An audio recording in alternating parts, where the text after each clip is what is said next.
যেকোনো অকেশনে ফ্যামিলির সাথে ঘুরতে মজাই আলাদা, কি বলেন? হেই এভরিওয়ান, সবাইকে বিজয় দিবসের অসম্ভব শুভকামনা। আমি স্পন্ধা উর্মি চলে যাচ্ছি আজকে আমার বিজয় দিবস উদযাপন করতে 300 ফিটে। সো আমি যাচ্ছি আপু, ভাইয়া অ্যান্ড সাইশানের সাথে। শুরুতে রাস্তায় নেমে ভাবছিলাম, কিরে ভাই রাস্তা এত শুনশান কেন, মানুষজন কই? একটু পরেই যখন যাওয়া স্টার্ট করলাম 300 ফিটের দিকে, যথেষ্ট মানুষ। মনে হয় সকল মানুষ ওদিকেই চলে গিয়েছে, আর না হয় শাহবাগের দিকে। এই জন্যই রাস্তা এত খালি। আর অকেশন ডেগুলোর এই লাইটিংগুলো দুই ধারে খুবই ভালো লাগে।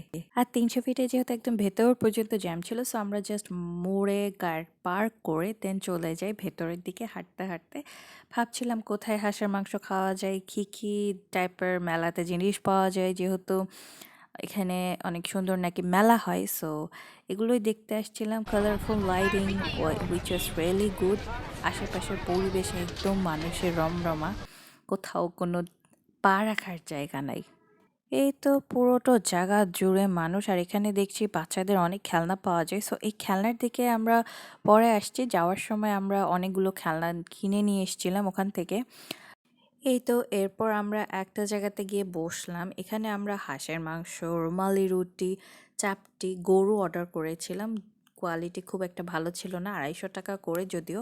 আর আমি নিয়েছিলাম লেগ পিস, এটা ছিল 300 টাকা। ওদের 200, 250, 300 এরকম রেঞ্জের আছে। সো খাবারের কোয়ালিটি খুব একটা ভালো ছিল না, হাড্ডি দিয়ে ভরে রেখেছে। আমি মনে হয় মাঝখান থেকে একটু লাভ করতে পেরেছিলাম। এসব খাওয়া শেষ করে আমরা চলে যাই, আপুর ফুচকার ক্রেভিং হচ্ছিল, সো আমরা ফুচকা খেতে চলে যাই। এখানে বাপ ছেলের দুষ্টু মিষ্টি ভালোবাসা চলছে। সাইশান তো বাইরে গেলে ওর বাপ সাথে থাকলে আমাদেরকে চিনেই না, সো ওখানে ও দুষ্টামি করছে, আর সবাই এখন ফুচকাই নিয়ে খাচ্ছে। এই তো খাওয়া দাওয়া শেষ করে এরপর আমরা আবার চলে গেলাম একটা লং ড্রাইভিংয়ে। পুরো হাতির ঝিল, বাড্ডা, বসুন্ধরা, যমুনা ফিউচার পার্ক থেকে শুরু করে পুরো খালি রাস্তা ছিল আসার পথে। সারা জায়গায় একটা লং ড্রাইভ করার পরে কি আমরা লাস্টে বাসার দিকে আসি। সো আলহামদুলিল্লাহ, this day was very good. সবাইকে আবারও বিজয় দিবসের শুভেচ্ছা। ভালো থাকবেন, টাটা।